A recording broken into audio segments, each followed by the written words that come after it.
everybody. I'm Toria, And I'm Diana. and we're with the human community. Today, we're going to be doing something just a little bit different. It'll be just the two of us. We're having an open conversation about something that the majority of us go through, and it happens with our families, our friendships, at work. It's dealing with people with negative energy and how we navigate through those types of personalities. We'll be sharing our experiences and sharing some tools with you that seem to work for us. And at the end, we would love to hear your feedback. If you want to go to our website at www.thehumancommunity.com, we have a suggestion box under the Contact Us portion of our website, and we would love to hear your thoughts on that. So let's go ahead and get started. Yeah, and I'm sure all of you can relate to this. You work with the public or with your coworkers, as Tori was saying. You encounter people with heavy energy, toxic energy, and our first reaction is just to step back and say, oh, they're just so negative, and you lash out at them and you start talking about them, and it just becomes a perpetual conversation that you have with others in your own head. And with me, I work in the catering industry, and I am constantly surrounded by people that are demanding. They don't seem to be very accommodating, or they basically drain my energy. And I need to put a face up and be accommodating to these people. But by the end of the day, or even at the end of that hour, I am frustrated and I'm angry. I feel taken advantage of. Yes, my initial reaction is to say, oh, they're just horrible people, and they are just so negative, and they're mean, and they're demanding. So I encounter that every day, and I've been doing this for 9 years, and I think that over the last few years, I have learned to transmute that energy a little bit so I'm not so drained, and it's a process. We'll be talking a little bit about how I have accomplished a more even keel about that. Tori, what experiences have you had? So, working with the community, we have all sorts of personalities.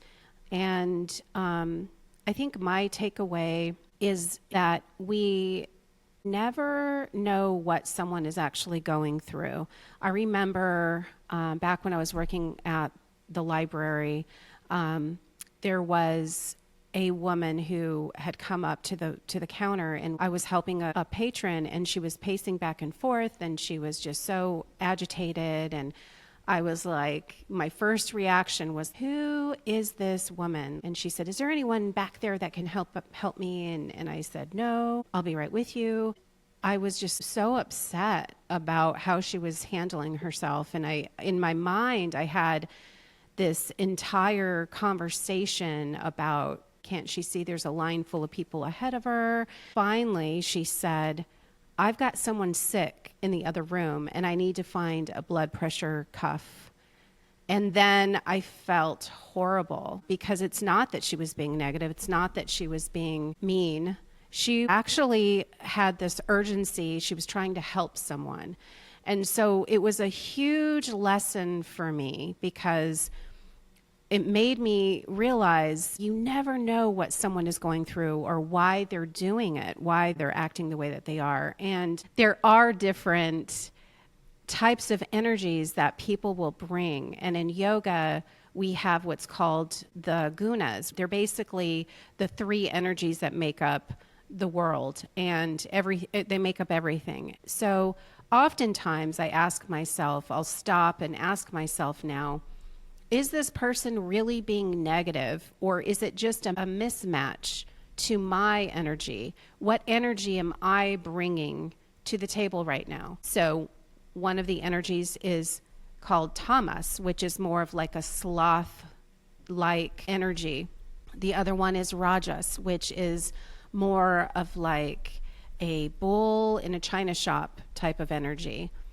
And then the other one is sattva, which is more enlightened and zen-like. But no one of these energies are better than the other. They all serve a purpose. In other words, you wouldn't walk into a quiet library with Raja's energy and just, start screaming and yelling and, okay, everybody, we're going to, this and that. That would be inappropriate for that time. Again, you have to stop and think, why is that person bringing that energy into this quiet space? Is it because there's an emergency? Is it because something upset them, or there's someone in harm's way? You never know. I know, Diana, you were telling me the other day that something had happened to you. Did you want to share about that?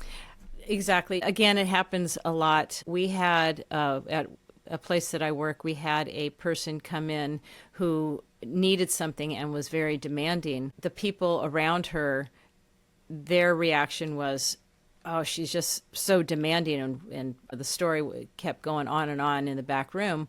And in fact, she was going through some life challenges. She was completely strung out.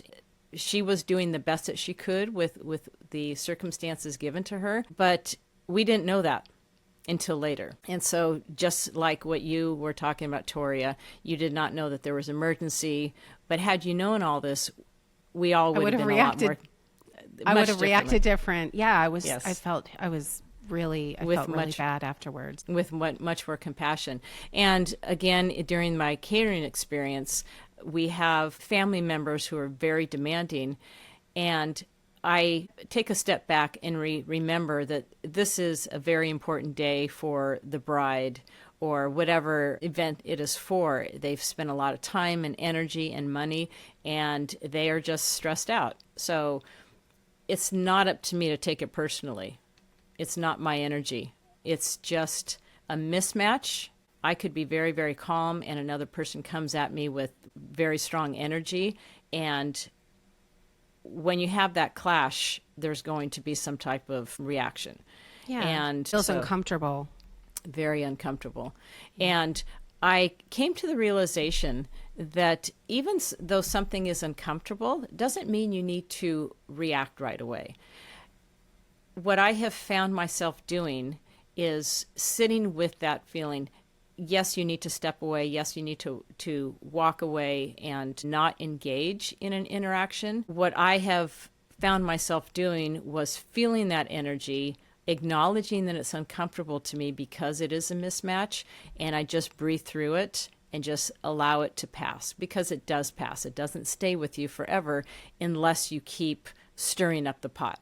So if you just let something go and acknowledge it, it just wants to be heard. I remember one time I was at the beach having a Zen moment, which would be the tamas type energy, or maybe the sattva, and just really relaxed at the beach, meditating.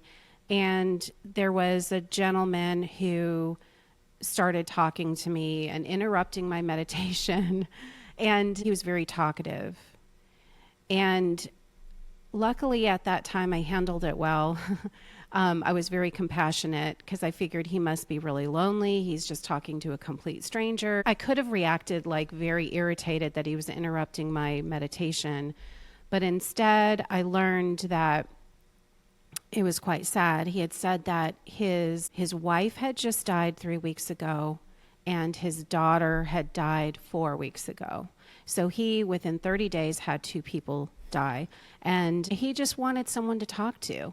So we have to be really careful, when we're dealing with different energies. We live in such a fast-paced society that we're just irritated all the time. We just assume it's like a knee-jerk reaction. We're like, this person's being mean, or this person's being rude, or who are they? Who does that? And instead, take a step back, take a deep breath, like you're saying, Diana. Feel what's happening before you make that judgment, because that person, you don't know their story. They could be going through something. There could be an emergency. There could be a reason behind it. I love that saying by Dr. Jill Bolte Taylor, that says, take responsibility for the energy that you bring. And at the end of the day, that's all we can do, right? Is just hold ourselves accountable for the energy that we're bringing instead of trying to change other people's energy. But let's not forget that there are negative people out there. There are, there's no doubt about it. Exactly. And that boils down, that goes back to taking responsible for the energy that you bring. Be conscious of the story you tell yourself. Is that story that you live with the one that you want to continue to perpetuate? If something happens to you and you keep talking about the past, it's going to perpetuate in your body. And as far as negative people, yes, there are negative people. That is who they are. But it doesn't mean you need to buy into it. You can observe and just see who they are. I work with people who are negative a lot. And I don't take it personally because I know that that is just their world, their belief system. And I don't buy into it because it is not mine. And that's a lot of the conflicts I find is when somebody's belief system differs from yours. And that's where arguments happen. And if we are able to step back and acknowledge the fact that they are different people, they have a different upbringing, they have a different belief system than ours, we can honor that. We don't need to have them jump on our boat. We don't need to convince them to have our belief system. We can cohabitate with the different belief systems. That's right. I remember long ago, my Reiki master teacher taught me the most profound advice. It's very simple, but she used to say, observe, don't engage.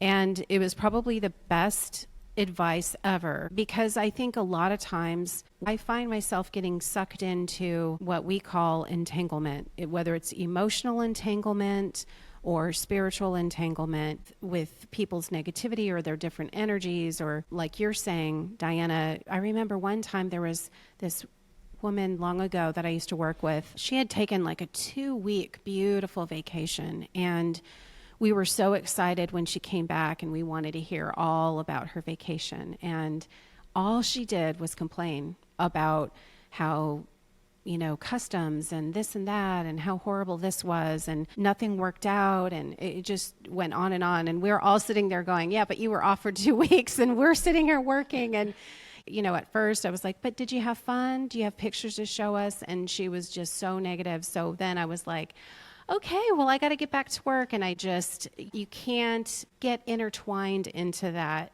energy because that's their journey. It's no judgment. It's just where they're at. And you can't get sucked into it because it'll suck you in. Let's talk about that. Let's talk about how it feels when you Exactly. have what they call an emotional vampire or energy vampire. It's draining. You feel exhausted. Your brain gets foggy. You're not focused on anything. And again, it goes back to we unknowingly can pick that up. Or we can knowingly pick it up. You buy into their story and you engage if they are complaining, and you talk into it, and it's just that cycle that keeps growing and growing. It's like a big snowball, and it becomes so big that it'll mow you over, basically. Yeah. And you can listen without getting caught up in it. But unknowingly, you can walk into a room and you feel drained and you feel exhausted, and you don't really know why. But you can stop and think about it. Who in this room is not matching my vibration? I'm curious, going back to your breathing technique that you do that helps, like, what does that look like? It's very, very simple. I will literally walk away and focus on my steps. I bring myself into the now moment, first of all. And I feel the tension in my chest. I feel the tension in my stomach. Sometimes it gets into a knot. And I just literally breathe and focus on my breath. We hear it all over the place. Focus on your breath, focus on your breath. But that truly does work, because when you're in that now moment, there's no past, there's no future. There is just the now moment. And if you focus on your breath, and you just allow the feelings to be there, to sit there, it it dissipates. And I also remind myself that it is not my energy. It is the other person's energy, the other person's experiences, the other person's belief systems. It is their story, and it's not mine. And it takes practice to be able to do that, but I've been pretty successful at being able to drop that within 2 or 3 minutes. Sometimes it's a lot harder, and I continue to remind myself over the next few hours, it's not my story, it's not my story. And it's, like I said, it's very simple, but it does take practice. It's not always easy. You know, that reminds me, our upcoming guest that we have, Al Bailey, he is a breath coach, and that's very similar to what he does. So I can't wait till we get him on the show to talk to him about it. But I know that he talks about exhaling those types of emotions. So I'll save that for his show. Yeah. But that's what that reminds me of. So I can't wait till we talk to him about that. So let's go over some of the tips and tools and practices that you and I do. You shared one. What I love about yours, the breathing, and as well as Al's, but we'll learn about that on, I think it's August, that his is, I think it's the 6th. 6th, August 6th. But anyway, what I love about the breath work is that anyone can do it because you're carrying your breath with you everywhere you go. I was going to say what I do because it's fast and easy for me. I'm a Reiki master teacher as well as you, Diana, but I use Reiki, and Reiki will transmute all of that negative energy. You can place a Reiki ball of energy around you to protect you from any negative energies coming in. And so for those of you out there that are Reiki practitioners, don't forget it, because I have a lot of students that they'll call me and I'll say, are you using your Reiki? And they'll say, oh yeah. But for those of you who aren't Reiki practitioners, you can either find a Reiki practitioner that can help you transmute some of that negative energy or energy blockages. But also you can come on our website, our humancommunity.com website. We offer online Reiki classes. So just, make sure you check that out if you're interested. Another great way to transmute negative energy is sound bowls, tuning forks, like you said, Diana, your breath, sage, Palo Santo, even just an intention. There have been many times in life, and I've used this technique a lot, where I just say the words. When you say the words, you have your breath behind it, and setting that intention, you say, I am safe, I am protected. It really works. It resonates all the way through the subtle bodies. Can you think of any other ones? Well, Diana? I think sometimes what I do as well in my earlier times of navigating people that I encounter in my jobs is visioning a shield, like an egg-shaped shield, where the outside is a mirror. So when somebody's coming at me, I'm just observing them, and their energy bounces off the mirror and reflects back to them. They get it back. It's almost like a boomerang effect. And that's really very empowering. If I see myself as like a one-way mirror, where I can see them and I could just watch them, but their energy does not come at me at all. When somebody is aggressive towards you, or they have that energy that's not resonating with you, when you cross your arms and you put one ankle across the other, stand there, and you put your ankle over the other, that stops the circuit from flowing through your body. So there's that. Also, I think that will help you not engage in that energy is gossiping. Yeah. Complaining, because the gossip, we all live on gossip, and I know that makes the workplace sometimes a little bit more doable. And you say, oh, I got some gossip, and everybody loves to do that, but truly gossiping and complaining and engaging in the drama, that can take a toll on your energy as well. Yeah, that goes back to the whole emotional entanglement, right? Right, exactly. Yeah, a little drama It feels good at the time, but then it's like, there's a lot of consequences that come with that. Yeah, and when you walk away, did it solve anything? Right. Not really. It just elongated the situation. And then it feels gross afterwards. Right. And sometimes when somebody wants to gossip with you, you can listen or you can walk away. And that other person may have their own reaction, like, why aren't you listening to me? Or don't you want to talk about this? But it is not up to you to make that other person feel comfortable. That's a good point. That's a big thing. You are not responsible for somebody else's feelings. Although in a compassionate way, you want to make somebody feel good, but if it's at the expense of your own belief system or if it's at the expense of your own energy, that is not your responsibility to compromise your own energy and your own boundaries just to make somebody else feel good. I typically will just change the subject.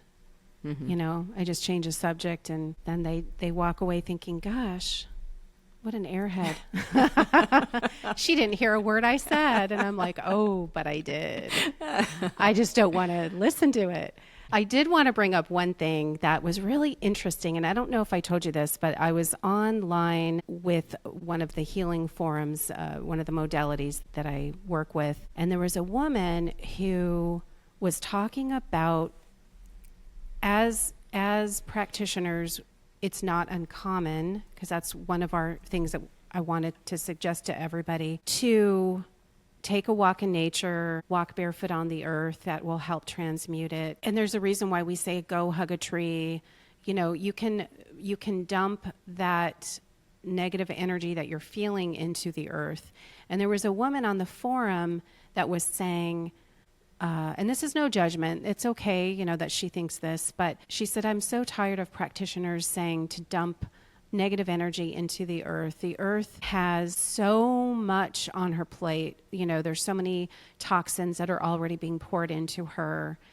We should find other ways to do it, because there are other ways. You can offer it upwards to your guardian angels and have your angels take care of it. That's how one of my Reiki teachers taught that. But I wanted to ask you, Diana, because you're a mother, because I was thinking about that. I didn't agree with what she was saying, because I do believe that Mother Earth can handle it. And I wanted to ask you, because you're a mother, and I'm a mother of fur puppies, but you're an actual mother. So how does that make you feel? Because I was envisioning that Mother Earth wants to know when her children are suffering or having, just like a mother would, right? A mother would. So that would be like me going to one of your sons and saying, don't bother your mother right now. She's busy. She's stressed out as it is.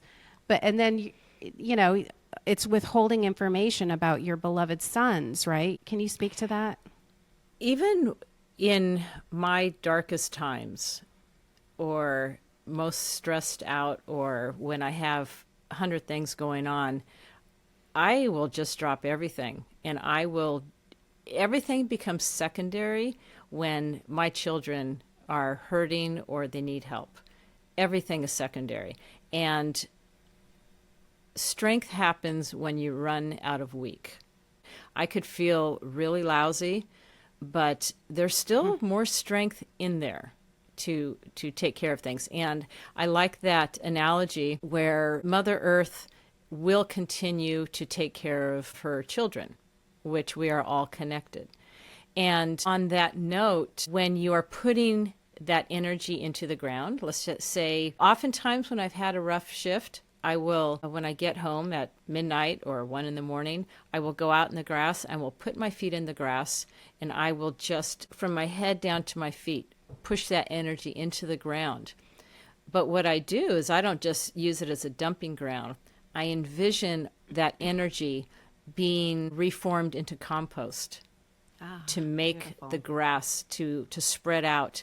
And the compost, as you know, makes plants so much better.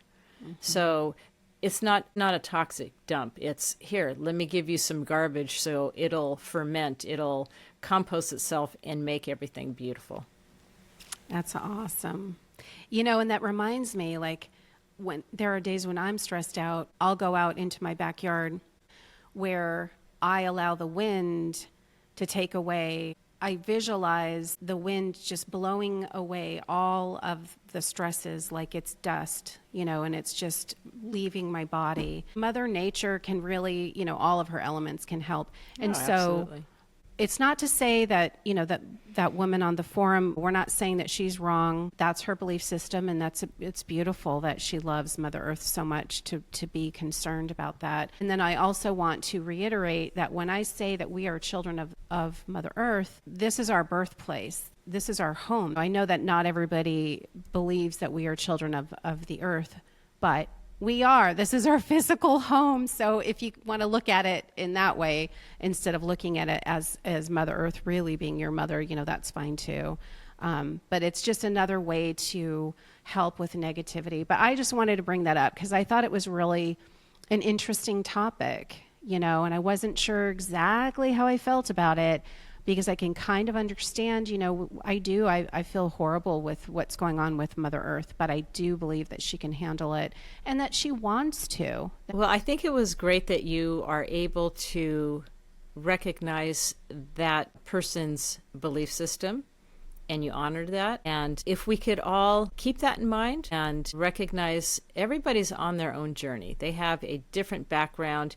Their parents brought them in with their belief system that passed down to them, which is completely different from your own, from my own. Everybody is on a completely different trajectory. If we could just recognize that, it'll, I think, go a long way for us to be able to navigate the different energies that are around us. And you're not a dumping ground for people. Yeah. That is true. Your right. Nobody has the right to dump on you and keep you in a darker place. But it is your right to be able to set your own boundaries and to focus on your own energy and what you are willing to take. Yeah, that's a really good point. At the end of the day, we probably need to be a little bit selective with where we're putting our focus. What energies are we going to surround ourselves with? My mother, as you know, because she's your auntie, she is probably the most positive person on the planet that I know. And she's been like that her whole life. She's been extremely positive. And even through some health issues that she's had, me and my sister and my brother were just like, I don't understand how she can be so positive. But she is, and it's so positive that many people in my life, like my in-laws and my husband, everyone notices it. They're like, your mother is the most positive person. Of course, I'm super grateful to be born from a woman who raised me to be positive in the world and be grateful for everything. But also it has taught me that I want to surround myself with people like that are optimistic, that can look at horrible negative things that happen to us on a daily basis, because we all have it. We all have something going on. I don't think there's one single person out there in the world that can say, oh, my life is 100% perfect. But to turn that thing, whatever it is, that illness, or that maybe you've been brokenhearted, maybe you just lost someone, there's a glimmer of optimism. There's a different perspective that you can turn any situation, and that helps transmute it. So hope and optimism can help transmute negative energy. Don't you agree, Diana? Absolutely. It's a choice. It's a choice with how you think. That saying that I've had forever is nothing has any meaning except the meaning that you give it. Anything that happens, it is just an occurrence. It just is. And we put the meaning on it. So in summary, we want to just remind you that you're not a dumping ground, that you can only really focus on your own energy and protecting yourself, setting those healthy boundaries. And as we say, tend to your own garden, focus on your own energy, be accountable for what you bring into the room. And remember that you don't know what other people are going through, right? You don't know what their backstory is.